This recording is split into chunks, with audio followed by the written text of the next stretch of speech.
안녕하세요. 결혼 준비하고 있는 예신입니다. 아, 이제는 아니라고 해야 하나요? 이래저래 결혼 준비하며 잡다한 일이 많았지만 최대한 간략하게 써볼게요. 저는 연고지는 인천이고 직업이직이 자유로운 편입니다. 병원 간호조무사입니다. 그리고 남자친구는 충남 거주 중이며 설비 엔지니어예요. 둘 다 30대 중반입니다. 결혼을 앞두고 제가 남자친구가 있는 충남으로 내려왔어요. 아무래도 결혼 전에 먼저 자리를 잡으면 좋겠다 생각하고 있었는데 좋은 기회가 돼서 내려오게 되었지요. 결혼 준비하랴, 새로운 직장에 적응하랴 정신없이 지냈습니다. 그게 벌써 5개월 전 일입니다. 남자친구는 어머니만 계시고 아버지는 10년 전에 돌아가셨어요. 예비 시어머니는 타지방에 계시는데 처음 시댁에 인사 갔을 때 일입니다. 예비 시어머니가 보험회사 팀장이세요. 그런데 인사 간 그날 처음 뵙는 자리에서 제 주민등록번호를 적어가시더군요. 제가 워낙 개인정보에 민감하기도 하고 만난 첫날부터 번호를 부르라고 하시니 처음에 너무 당황해서 남자친구를 쳐다봤죠. 그런데 남자친구는 가만히 있으면서 분위기 파악을 못하더라고요. 결국 어른 말을 무시하기도 그렇고 예비 시어머니의 귀에 눌려서 주민등록번호를 알려드렸습니다. 그리고 저희 부모님과 제가 별로 친하지 않았어요. 왕래를 잘 안 하는 편이거든요. 사이가 안 좋은 건 아니고 서로의 사생활을 지켜주고 관여하지 않는 편이었죠. 그런데 이 부분에 대해서 남자친구가 본인의 의견을 섞어서 남자친구 어머니에게 이야기를 하더군요. 그러면서 우리 부모님을 자식한테 관심도 없는 사람으로 몰아가길래 그 후에 이걸로도 크게 싸웠습니다. 그리고 남자친구 월급에서 보험비가 100만 원 정도가량 나가는 걸로 알고 있어요. 저는 실비 안보험에서 10만 원 좀 안 내고 있어요. 그날도 나중에 저도 본인 엄마한테 보험 가입해야 한다고 얘기하길래 그 자리에선 일단 가만히 있었어요. 그리고 추후에 돌아오며 차에서 얘기했습니다. 우리 벌이에서 보험을 더 내는 건 난 아닌 것 같아. 보험도 수준에 맞게 내야지. 이랬더니 남자친구는 네가 벌어서 낼 것 아니고 어차피 본인이 낼 건데 무슨 상관이냐며 얘기했었고요. 이런 이유로 처음 인사드리고 다녀와서 엄청나게 싸웠습니다.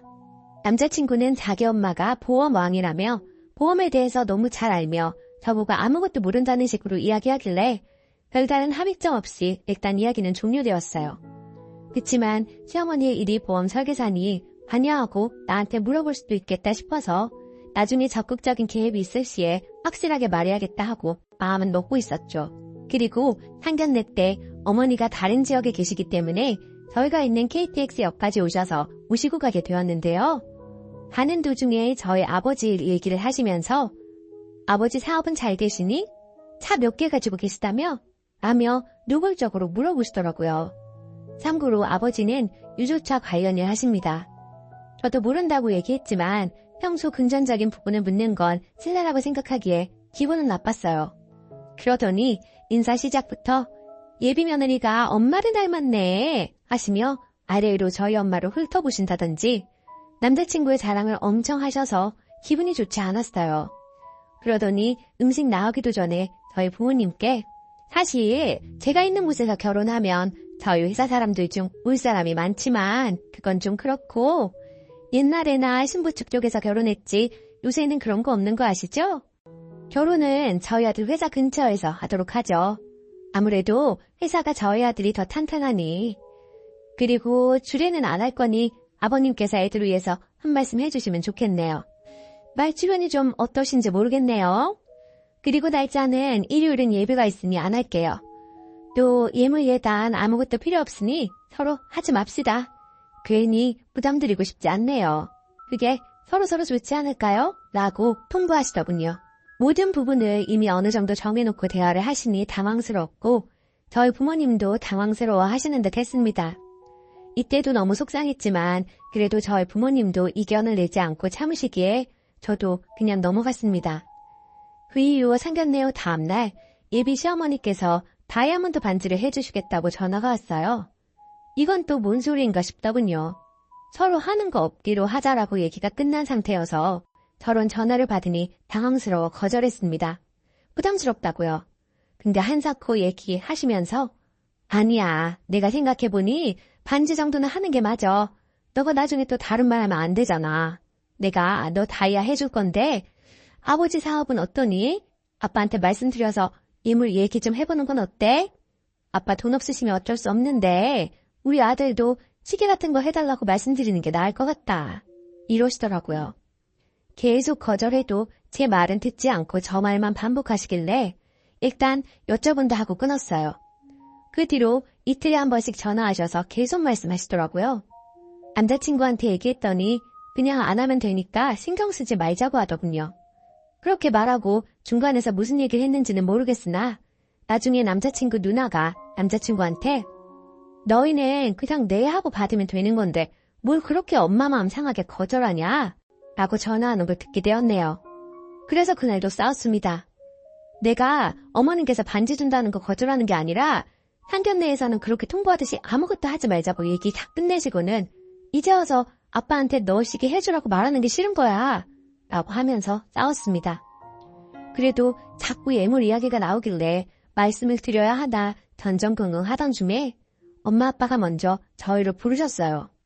하시는 말씀이 어머니가 하지 말자고는 말씀하셨지만 뭐 필요한 거 없으신지 여쭈어보고 아빠가 예단비 1,000만 원과 시계 500만 원짜리 해주신다고 말씀하셨어요.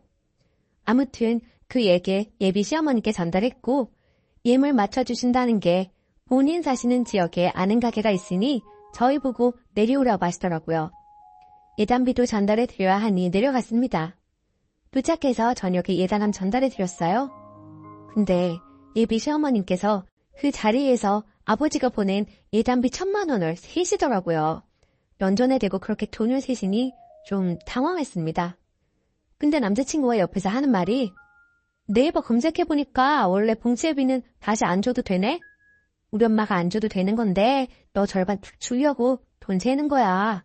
라고 이야기하는데 정말 한 대 치고 싶었네요. 그리고 가게 갔는데 거의 어르신이 끼는 가락지가 많이 있는 가게였어요. 하지만 이때만 해도 별 불만은 없었습니다. 어머님이 해주시는 거고 사주는 사람 마음이지 생각하며 마음 자체를 비우고 있었어요.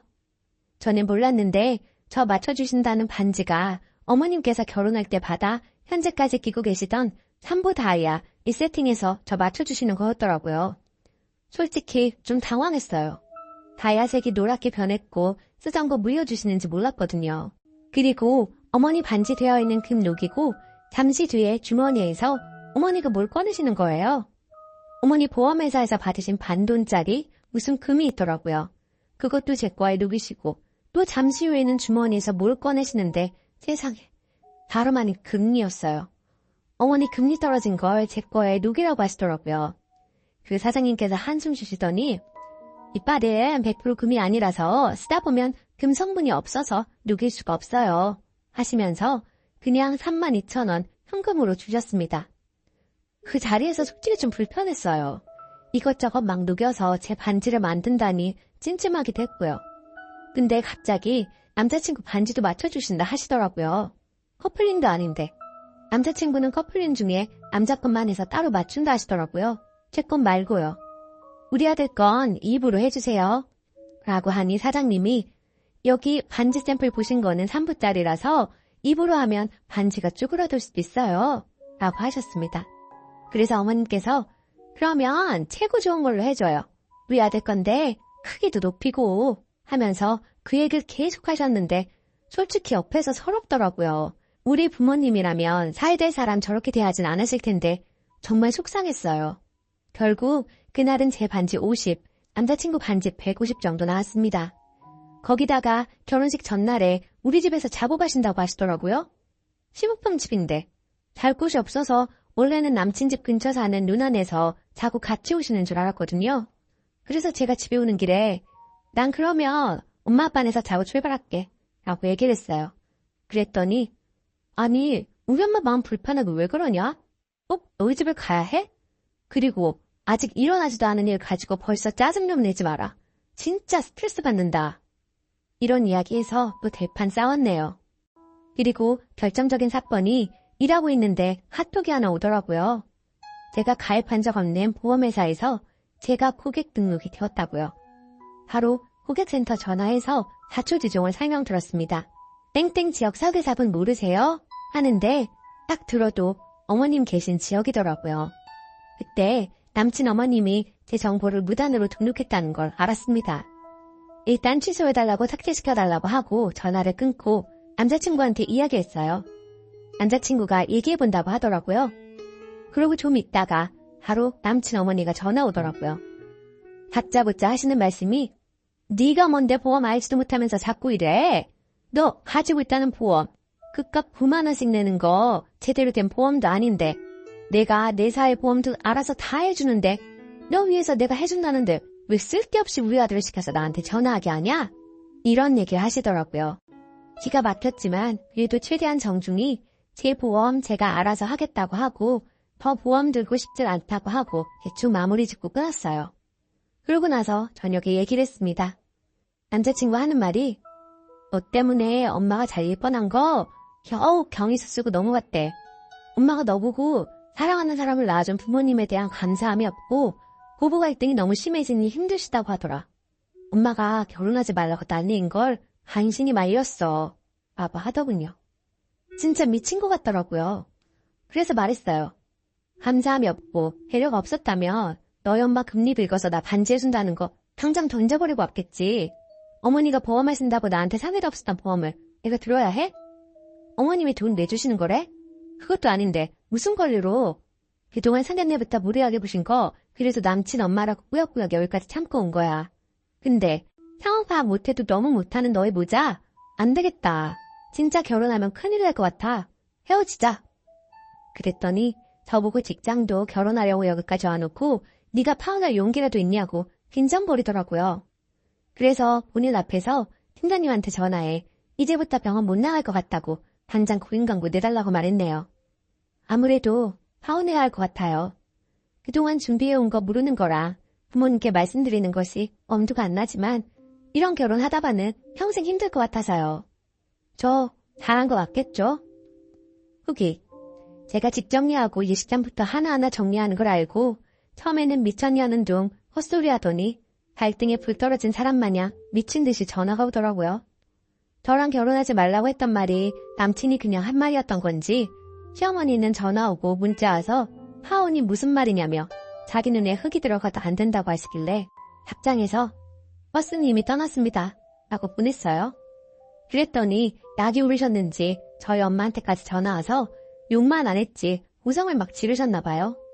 본인들이 피해자라면서 정신보상 차원에서 예단비는 못 돌려주겠다더군요. 그 얘기 듣고 너무 열받아서 전화했어요. 경우 없이 어디다 전화해서 소리 질러요? 남의 주민번호 도용할 때부터 알아봤는데 이제 돈까지 날로 먹으려고 해요? 그리고 보험왕 있으라더니 그동안 이런 식으로 일하셨어요? 남의 허락 없이 주민번호 무단 도용해서 보험 가입하는 게 말이 돼요?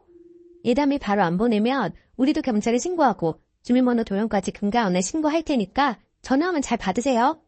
하고 끊어버렸네요.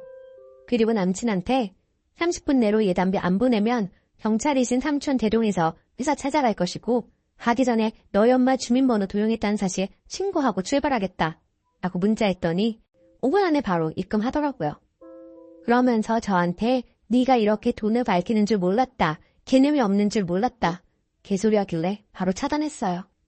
그리고 처음에는 엄마가 너무 놀래서 울고 하시더니 그 다음날 내가 생각해보니 지금 잠깐 창피한 게 낫지. 너 평생 시어머니 때문에 힘들 결혼을 내가 미쳤다고 시키니 잘 결정했다.